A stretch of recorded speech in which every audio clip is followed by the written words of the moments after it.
Hello students, welcome back to our next class. Yesterday we have learned about solar system and we have known a lots of things about solar system, that there are lots of planets, sun, moon, asteroids and meteoroids are there in our solar system. So today we are and we today we are going to start the topic the sun. Okay मैंने आपको बताया था कि सन जो है solar system का head है, तो सबसे पहले हम सन से चालू करेंगे। चलो देखते हैं कि हमारे बुक में क्या बताया गया है। The sun is in the centre of solar system. It is huge and made up of extremely hot gases. ठीक है, अब इसमें क्या कहा गया है कि जो सन है, सूरज है, वो सोलार सिस्टम के सेंटर पे यानी कि बीचों बीच में है। इट इज़ ह्यूज और ये बहुत ही ज़्यादा बड़ा है और ये एक्सट्रीमली हॉट मतलब बहुत ही ज़्यादा गर्म हवा से बना हुआ है। ठीक है, it provides the pulling force that binds the solar system. और इसके पास एक ऐसा पुलिंग फोर्स है, यानी कि ऐसी शक्ति या पावर है जो खींचती है सारे अदर प्लैनेट्स और बाकी जो भी चीज़ इस सोलार सिस्टम में है उन्हें एक साथ बांधे रखती है। ठीक है, इसीलिए सन मेन हेड है। ठीक है, the sun is the ultimate source of heat and light for the solar system.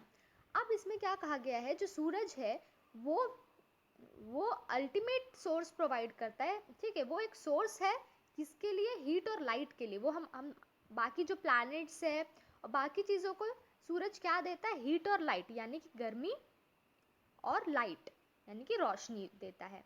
ठीक है, but that tenderness heat is not felt so much by us because despite being our nearest star it is far away from us।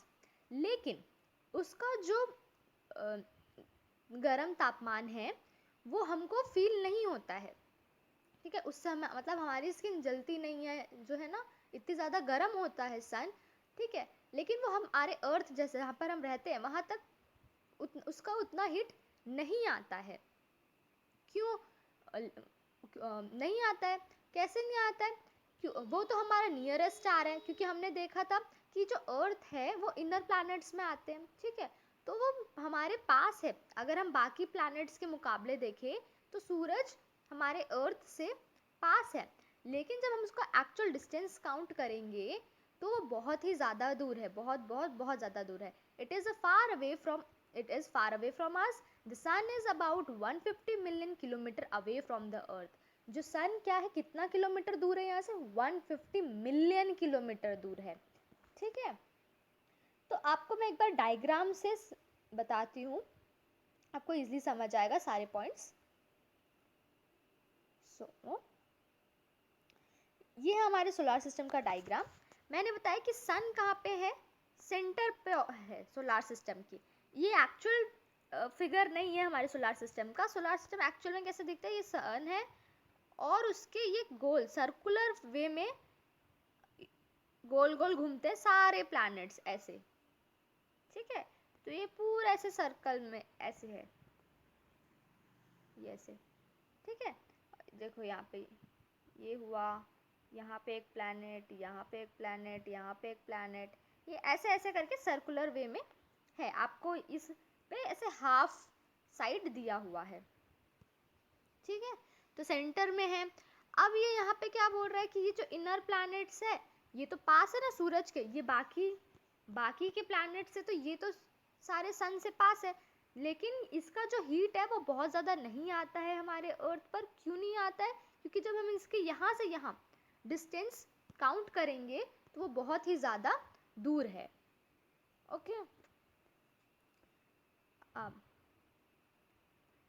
अब हम देखेंगे यहाँ पर word origin.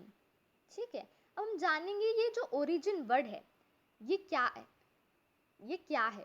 ठीक है, many words used in a language may have been taken from some other language।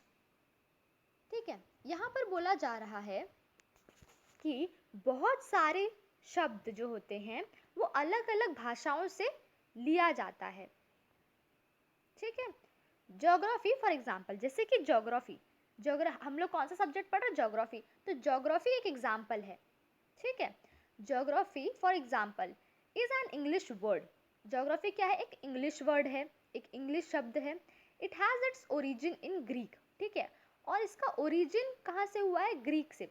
Origin means मतलब ये word उत्पन्न कहाँ से हुआ है, ठीक है। तो ये ग्रीक वर्ड है एक, ठीक, which relates to the description of earth. और इसका मतलब क्या है ज्योग्राफी का?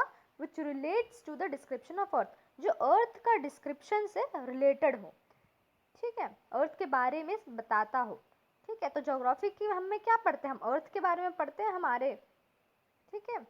It is made up of 2 Greek words, और ये 2 ग्रीक शब्दों का बना। ग्रीक क्या है? एक लैंग्वेज है, एक भाषा है, ठीक है। तो एक ग्रीक भाषा से ये आया हुआ है, ठीक है।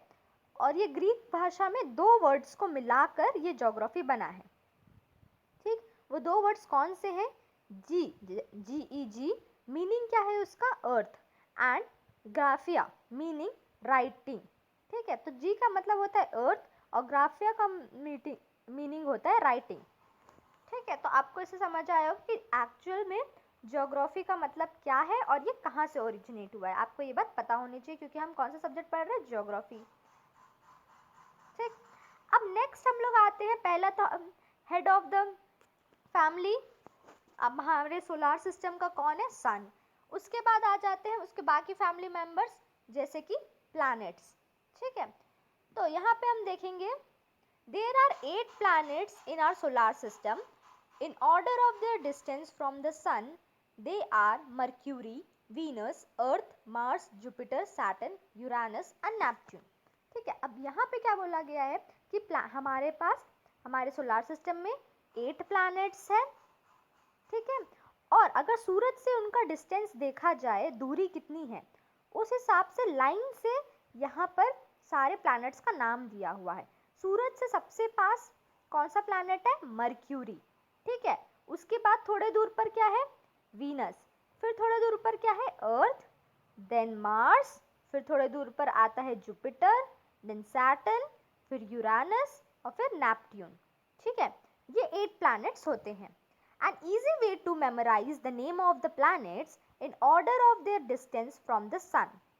My very efficient mother just served us nuts. तो यहाँ पे आपको क्या कहा गया है? यहाँ पे ये जो बॉक्स पे दिया हुआ है, ये क्या बता रहा है कि आप ये जो सेंटेंस है माई वेरी एफिशिएंट मदर, इसके मदर जस्ट सर्व्ड अस नट, इसके थ्रू आप ये सारे जो 8 प्लैनेट्स के नाम हैं लाइन से याद रख पाएंगे। आपको ये तो याद रहेगा कि हाँ मर्क्यूरी होता है, वीनस होता है, अर्थ होता है, पर क्या आप इसको लाइन से याद रख पाओगे? ठीक है, तो उसके लिए ये चीज़ सेंटेंस हम लोग को दिया गया है, ठीक है।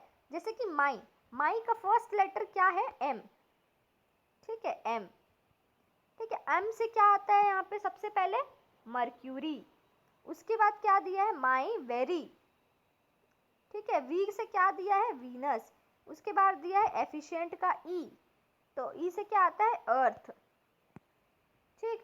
उसके बाद क्या दिया है? मदर का एम, ठीक है। उसके बाद क्या आता है? मार्स, जस्ट का जे, यहाँ पे आएगा जुपिटर, सर्व्ड का एस, यहाँ पे आएगा सैटर्न, अस का यू, यहाँ पे आएगा यूरानस, और नट्स का एन, यहाँ पे आएगा नेपच्यून, ठीक है। तो my very efficient mother just served nuts का मतलब क्या होता है? मेरी एफिशिएंट मदर, एफिशिएंट मतलब बहुत ज़्यादा ही काम करने वाली कह सकते हैं आप, वो आपको नट्स सर्व करती है, ठीक है, यानी कि नट्स परोसती है।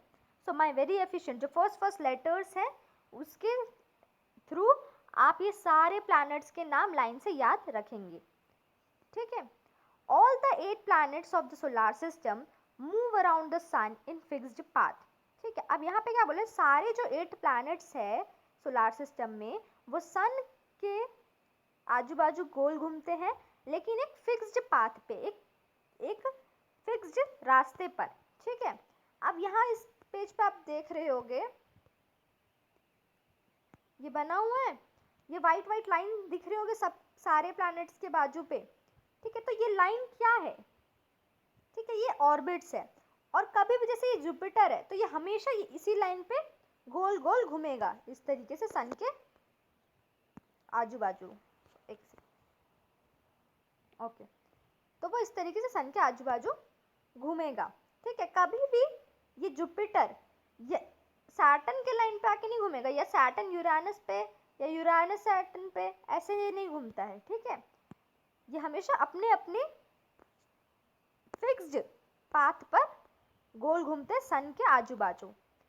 These parts are elongated. ठीक है, और ये जो पाथ है वो बहुत ही ज़्यादा लंबे हैं। एलोंगेटेड मतलब लंबे।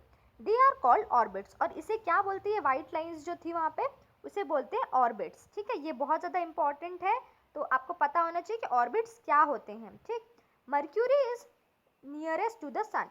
मर्क्यूरी जो प्लैनेट है वो सबसे ज़्यादा पास है सन के।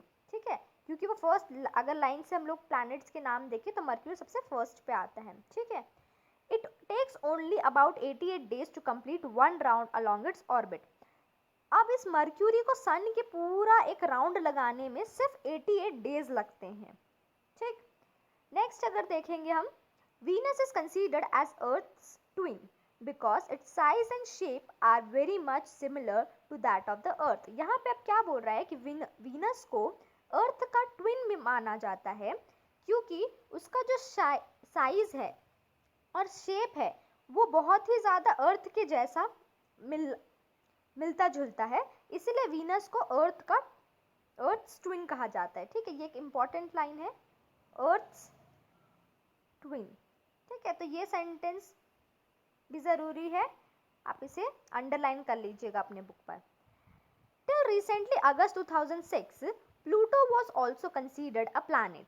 ठीक है, अगस्त 2006 तक प्लूटो को भी एक प्लैनेट माना जाता था। ठीक है, प्लूटो क्या था पता है, प्लूटो हमारा सोलार सिस्टम का 9th प्लैनेट था। ठीक है, जो कि वो अभी नहीं है। ठीक है, 2006 में उसे 2006 तक उसे भी हमारे सोलार सिस्टम का प्लैनेट माना जाता था।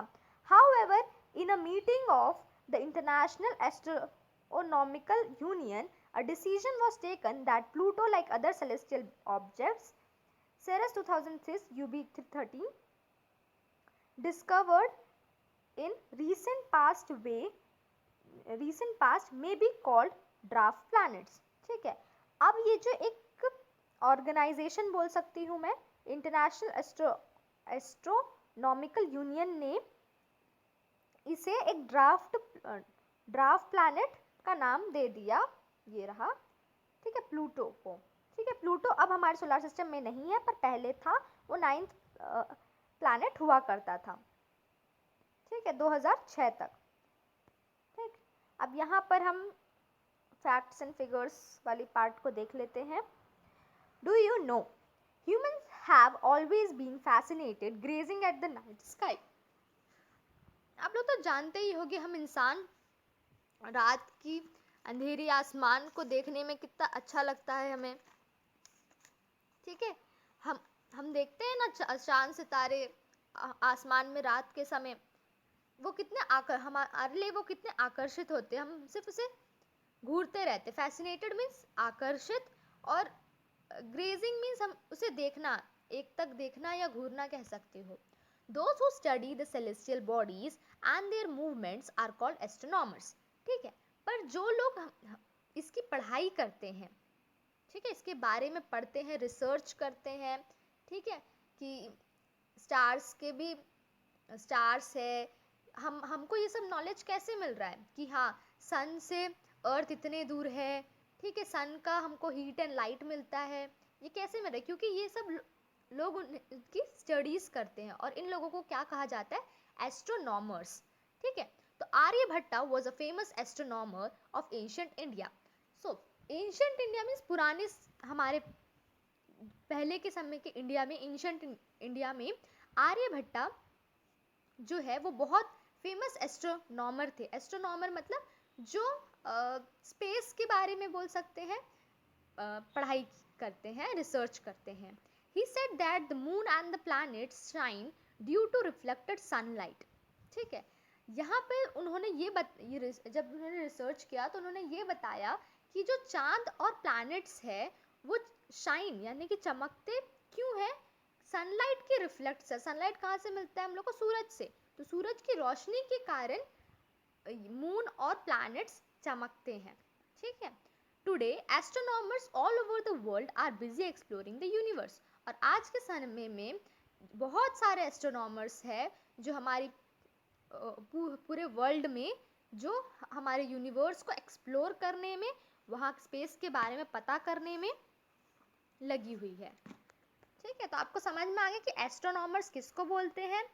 उसके बाद मैंने आपको प्लैनेट्स के बारे में बताया कि कितने प्लैनेट्स हैं, उसके सीक्वेंस में नाम बताएं, ठीक है। ऑर्बिट क्या होता है ये बहुत इंपॉर्टेंट है। और अर्थ ट्विन, ठीक है, Venus is the earth twin, Venus को अर्थ ट्विन कहा जाता है, ये भी बहुत इंपॉर्टेंट है। और हमने सन के बारे में पढ़ा, ठीक है, और ज्योग्राफी का मीनिंग पढ़ा। So this was it for today.